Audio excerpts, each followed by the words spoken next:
संत रामपाल जी के समर्थकों का यहाँ आने का क्या कारण है? यहाँ के जो दूर दूर से लोग आए हैं उनसे जानेंगे। सर क्या नाम है आपका? बलवान दास मेरा नाम है। सत साहिब जी।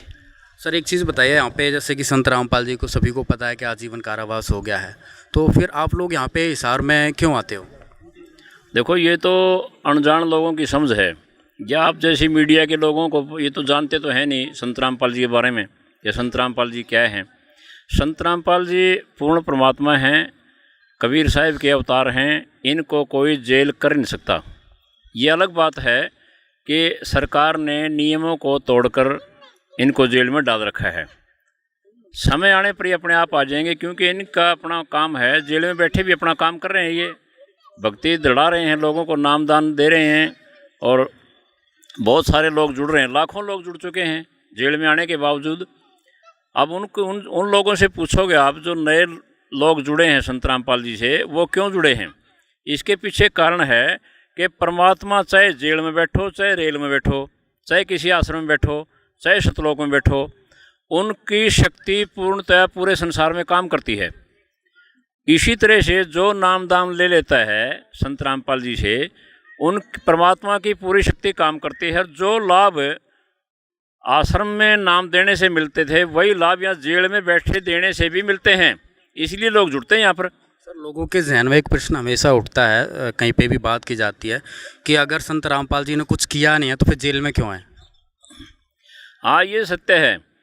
एक किया कुछ नहीं, 3 पुस्तकें भी लिखी उन्होंने। राष्ट्रीय समाज सेवा समिति में 3 पुस्तकें लिखी, उनमें 3-4 जजों के नाम लिखे गए हैं, जिन्होंने संत रामपाल जी के 2006 वाले जो करौथा प्रकरण था उसके तहत जेल में थे। उस मुकदमे को निपटाने के लिए या अन्य मुकदमों को निपटाने के लिए ज़मीन का था, जैसे पैसे मांगे गए, और वो उस पुस्तक में लिख दिया गया।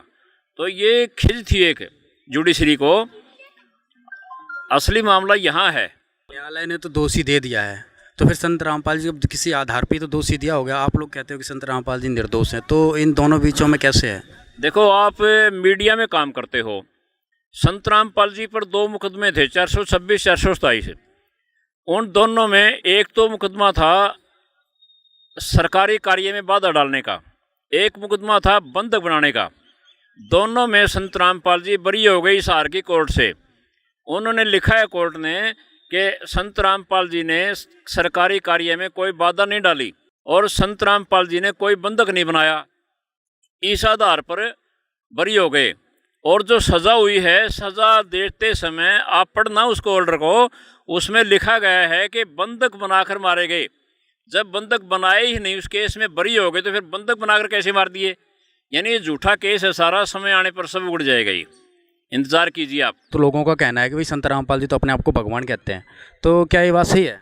मैं आपसे पूछना चाहता हूँ, क्या आपने कभी सत्संग सुना? नहीं सुना। आप वैसे ही कई सुनी बातों पर यकीन कर लेते हो और उसको दूसरे तरीके से तोड़ मरोड़ कर पेश कर देते हो मीडिया वाले। संत रामपाल जी ने आज तक कभी ये नहीं कहा कि मैं भगवान हूँ या मैं परमात्मा हूँ। ये कहते हैं मैं उस परमात्मा का भेजा गया कुत्ता हूँ, आप लोग उस परमात्मा के बच्चे हो, आप लोगों का भक्ति रूपी धन लुट रहा है और मैं भौंक भौंक कर आपको जगा रहा हूँ, क्योंकि आप उस धनी के बच्चे हो, मैं उस धनी का कुत्ता हूँ। तो कभी भी संत रामपाल जी ने ये नहीं कहा कि मैं परमात्मा हूँ। लेकिन गुरु मानुष कर जानते ते नर कहिए अंध, होए दुखी संसार में आ गई यम के फंद।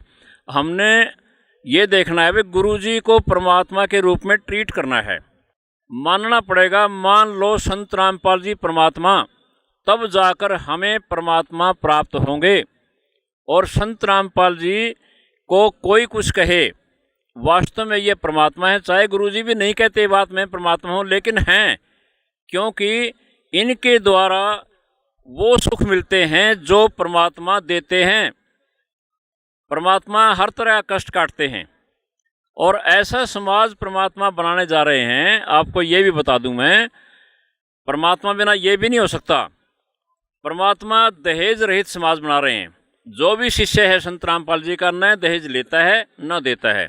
परमात्मा नशा मुक्त समाज बना रहे हैं, चाहे शराब का नशा हो, चाहे सुल्फा गांजा का हो, चाहे बीड़ी हुक्का का हो।